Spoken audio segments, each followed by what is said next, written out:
அப்படின்னா ரொம்ப முக்கியமான ஒரு டாபிக். எந்த லெசனில் இருந்து 12th ஸ்டாண்டர்ட் எலக்ட்ரோ கெமிஸ்ட்ரி, இது வால்யூம் 2ல் இருக்குது, 9th சாப்டர். ரொம்ப முக்கியமான ஒரு டாபிக் தான் நம்ம டிஸ்கஸ் பண்ண போகிறோம். கண்டினியூவாக வீடியோ வாட்ச் பண்ணுங்கள், அப்போ அது புரியும் உங்களுக்கு. இது ஒரு டெரிவேஷன். என்ன டெரிவேஷன் பார்க்க போகிறோம் அப்படின்னா நெர்ன்ஸ்ட் ஈக்குவேஷனை பார்க்க போகிறோம். நெர்ன்ஸ்ட் ஈக்குவேஷன் ரொம்ப முக்கியமான ஒரு 5 மார்க் இம்பார்ட்டன்ட் கொஸ்டினில் இதை நான் கொடுத்துருக்கேன். ஸோ நெர்ன்ஸ்ட் ஈக்குவேஷன் எதை ரிலேட் பண்ணுது?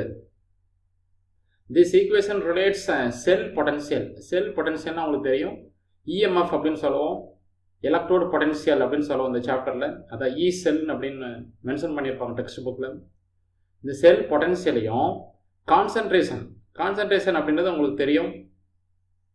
நம்ம யூஸ்வலாக எப்படி எழுதுவோம்னா ஸ்கொயர் ப்ராக்கெட் போட்டு எழுதுவோம் கான்சன்ட்ரேஷன் அப்படின்ற டேர்மை. இப்போ ஈக்குவேஷன், செல் ஈக்குவேஷன், ரிடாக்ஸ் கெமிக்கல் ஈக்குவேஷன். இந்த எலக்ட்ரோ கெமிக்கல் செல்லில் ஒரு ரிடாக்ஸ் ரியாக்ஷன் நடக்கும். அதில் பார்த்தீங்கன்னா உங்களுக்கு ஆக்சிடேஷன் நடக்கும், ரிடக்ஷன் நடக்கும். அதனுடைய சொல்யூஷனுடைய கான்சன்ட்ரேஷனை தான் இப்படி ஸ்கொயர் ப்ராக்கெட் போட்டு எழுதுவோம். அதை வச்சு தான் நம்ம இந்த நெர்ன்ஸ்ட் ஈக்குவேஷனை டெரிவ் பண்ண போகிறோம்.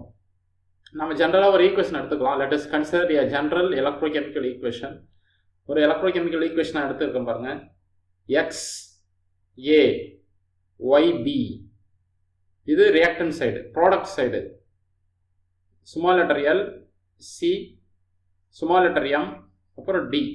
இங்கே ஏ பி சி டி அப்படின்றது எதை மீன் பண்ணுது அப்படின்னா அந்த ரியாக்ஷனில் இருக்கக்கூடிய ரியாக்டன்ட் ப்ராடக்ட்ஸை மீன் பண்ணுது. அப்போ X Y small letter L M இதை எது மீன் பண்ணுதுன்னா அதனுடைய கோசிண்ட் எவ்வளோ இருக்குது அப்படின்னு சொல்லிட்டு. ஸோ ரியாக்ஷன் கோசிண்ட் எப்படி எழுதுறது? நீங்கள் எப்படி நம்ம கேசி படிச்சிருக்கோம், கேசி கேபி படிச்சிருக்கோம் இல்லையா, கெமிக்கல் கைனடிக்ஸ் சாப்டரில் 11th ஸ்டாண்டர்டில். அதே மாதிரி இங்கே கேசி கேபி, கெமிக்கல் ஈக்குலிபிரியம் சாப்டர்லேயும் இது வரும், கேசி கேபி. இங்கே அதுக்கு பதிலாக என்ன பண்ணுறோம்னா கியூன்ற லெட்டரை யூஸ் பண்ணுறோம். கியூ அப்படின்றது ரியாக்ஷன் கோசிண்ட் அப்படின்னு சொல்லணும். ரியாக்ஷன் கோசிண்ட்டை தான் கியூன்னு சொல்கிறோம். இந்த ரிடாக்ஸ் ரியாக்ஷனுக்கு கியூ எழுதும் போது ப்ராடக்ட் சைடு இருக்கிறது மேலேயும் ரியாக்டன் சைடு இருக்கிறது கீழேயும் எழுதணும். So concentration of C power small letter L, concentration of D power M divided by concentration of A, concentration of D, இது ரியாக்டன்ட். ஸோ இந்த மாதிரி எழுதிடுறோம். இதுக்கு பேர் ரியாக்ஷன் கோசின்னு சொல்லணும். அடுத்ததாக நாம் தெர்மோடைனமிக்ஸில் படிச்சிருக்கோம். டெல்ஜி அப்படின்றது எதை மீன் பண்ணுதுன்னா கிப்ஸ் ஃப்ரீ எனர்ஜியை மீன் பண்ணுது. It relates Gibbs free energy. Del G which is equal to del G naught plus RT ln Q. இது நம்ம ஏற்கனவே படித்தது தான். இந்த ஈக்குவேஷனை நீங்கள் கண்டிப்பாக ஞாபகம் வச்சுக்கணும் இந்த டெரிவேஷன் டெரிவ் பண்ணும்போது. அடுத்ததான் எலக்ட்ரோ கெமிஸ்ட்ரியில் இந்த இஎம்எஃப் ஆஃப் த செல் இருக்குல்ல, இஎம்எஃப் ஆஃப் த செல்னு சொல்கிறோம் இல்லையா, அதையும் கிப்ஸ் ஃப்ரீ எனர்ஜி ரிலேட் பண்ணி ஒரு ஈக்குவேஷன் இருக்குது. Del G is equal to minus n F E cell. இது ஈக்குவேஷன் நம்பர் 2. அதே மாதிரி இதுக்கு நாட் போட்டோம் அப்படின்னா அட் ஸ்டாண்டர்ட் கண்டிஷன் அப்படின்னு அர்த்தம். அந்த நாட்டுக்கு மீனிங் ஸ்டாண்டர்ட் கண்டிஷன் அப்படின்னு அர்த்தம். டெல்ஜி நாட் அப்படின்னு போடும்போது இங்கே ஈக்கு பதில் இ நாட்னு எழுதிக்கணும். என்னன்னா number of electrons transferred during redox reaction, எஃப்னா ஃபாரடே, இனா இஎம்எஃப் ஆஃப் த செல், டெல்ஜினா Gibbs free energy, change in Gibbs free எனர்ஜின்னு சொல்லணும். ஜினா கிப்ஸ் ஃப்ரீ எனர்ஜி, டெல்ஜினா சேஞ்ச் இன் கிப்ஸ் ஃப்ரீ எனர்ஜின்னு சொல்லணும். இதெல்லாம் நமக்கு தெரிஞ்சது தான். இப்போ இந்த 3 ஈக்குவேஷன் பாருங்கள். இப்போ நான் என்ன பண்ண போகிறேன், இந்த ஈக்குவேஷன் நம்பர் 2 இருக்குல்ல, ஈக்குவேஷன் நம்பர் 2 எடுத்துக்கிறேன். அதே மாதிரி ஈக்குவேஷன் நம்பர் 3 இது ரெண்டையும் எடுத்துகிட்டு போயிட்டு எதில் சப்ஸ்டிட் பண்ண போகிறோம் அப்படின்னா ஈக்குவேஷன் நம்பர் 1ல் சப்ஸ்டிட் பண்ணுறேன். இந்த 1ல் சப்ஸ்டிட் பண்ணுங்க.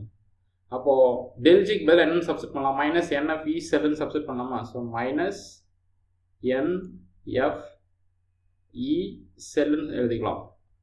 இது டெல்ஜிக்கு பதிலாக.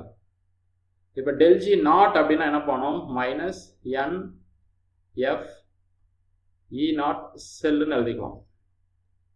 ப்ளஸ் ஆர்டி இருக்குது, ஆர்டி அந்த லான் இருக்குது, லான் மேலே கியூ இருக்குல்ல, அந்த கியூ அப்படியே கூட நீங்கள் எழுதிக்கலாம், ஒன்றும் தப்பு கிடையாது. கடைசி ஸ்டெப்பில் அதை மாற்றிக்கலாம். இப்போ அடுத்த ஸ்டெப் நான் என்ன செய்ய போகிறேன் அப்படின்னா இந்த என்டையர் ஈக்குவேஷன், இப்போ நான் எழுதின என்டையர் ஈக்குவேஷன் நம்பர் 4ன்னு வச்சுக்கலாம். இந்த equation number 4 divided by minus nF இதால் டிவைட் பண்ணுறேன். அப்போ மைனஸ் என்எஃபால் டிவைட் பண்ணால் இந்த மைனஸ் என்எஃப்பும் இந்த மைனஸ் என்எஃப் கேன்சல் ஆகிடுமா. அதேமாதிரி ரைட் ஹேண்ட் சைடில் இந்த மைனஸ் என்எஃப்பும் இந்த மைனஸ் என்எஃப் கேன்சல் ஆகிடும். இங்கே பார்த்தீங்கன்னா ப்ளஸ் வந்து மைனஸ் ஆகிடும். ஆர்டி பை என்எஃப்னு எழுதிக்கலாம். கரெக்டாக. ஸோ அடுத்த ஸ்டெப் எப்படி எழுதுகிறோம், remaining E sell that is equal to E naught cell minus RT divided by NF and the Q. அதுக்கு முன்னாடி பார்த்தீங்கன்னா லான் இருக்கும், எல்என்னா லான் அப்படின்னு சொல்லணும், லான் கியூ. ஸோ இது எழுதியாச்சு. இப்போ இன்னொரு இந்த லானை வந்து லாகா மாற்றணும் என்ன பண்ணலாம்னா 2.303 மல்டிபிள் பண்ணிங்கன்னா லான் எல்என் அப்படின்றது எல்ஓஜின்னு எழுதிக்கலாம்.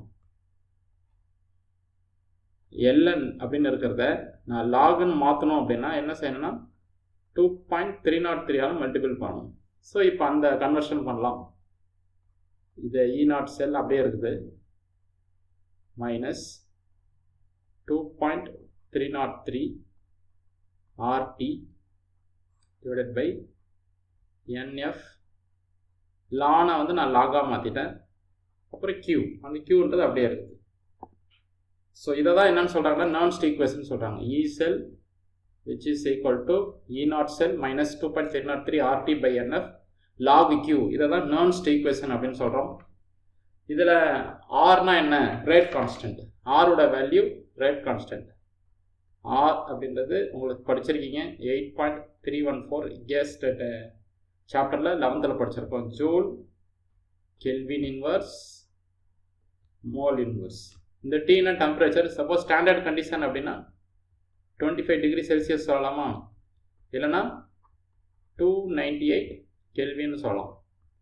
இப்போ அடுத்தது எஃப்னா ஃபேரடே, என்னன்றது நம்பர் ஆஃப் எலக்ட்ரான் டிரான்ஸ்ஃபர்டு. இப்போ ஒரு எலக்ட்ரான் டிரான்ஸ்ஃபர் ஆகிருக்கு அப்படின்னா 1 ஃபேரடே கரண்ட்டு. 1 ஃபேரடே அப்படின்னு சொல்லும் போது 96,495 சொல்லணும், ரவுண்ட் அப் பண்ணிக்கலாம். 500 கூலம் பர் மோல், இல்லைன்னா மோல் இன்வர்ஸ். இப்போ இந்த RTF இந்த வேல்யூ இதில் சப்ஸ்டிட் பண்ணோம் அப்படின்னா என்ன கிடைக்கும்? எல்லாத்தையும் சப்ஸ்டிட் பண்ணிங்க அப்படின்னா you will get E cell which is equal to E naught cell 2.303. இது ஏற்கனவே இருந்தது. ஆரோட வேல்யூ 8.314.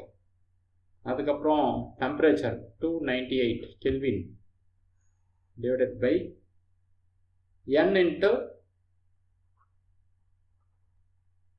96,500 96,500 கூலம்ஸ் போட்டுக்கிறோம். Log Q. இப்போ இதை சிம்பிளிஃபை பண்ணால் என்ன ஆன்சர் கிடைக்கும் உங்களுக்கு? E cell which is equal to E naught cell minus 0.0591 divided by n log Q. அந்த Qன்றதை நீங்கள் சப்ஸ்டிட் பண்ணிக்கலாம். that is concentration of C power L into concentration of D power M divided by concentration of A power X, concentration of D power Y. So இதுதான் E cell. உங்களுக்கு இது புரிஞ்சிருக்குன்னு நான் நம்புகிறேன். Nernst equation கேட்டாங்கன்னா நீங்கள் இதை இந்த பாயிண்ட்ஸ் மட்டும் எழுதினா போதும். டெக்ஸ்ட் புக்கில் நடுவில் கொஞ்சம் ப்ராப்ளம் ஒர்க் அவுட் பண்ணியிருப்பாங்க, அது தேவையில்லை. இதோட ஸ்டாப் பண்ணிக்கோங்க. உங்களுக்கு பிடிச்சிருந்ததுன்னா லைக் பண்ணுங்கள், உங்கள் ஃப்ரெண்ட்ஸுக்கு ஷேர் பண்ணி விடுங்க. வேறு என்ன டாபிக் உங்களுக்கு கஷ்டமாக இருக்கோ அதை நீங்கள் கேட்டிங்க அப்படின்னா அந்த வீடியோ நான் சீக்கிரமாக போடுவேன். தேங்க்ஸ் ஃபார் வாட்சிங்.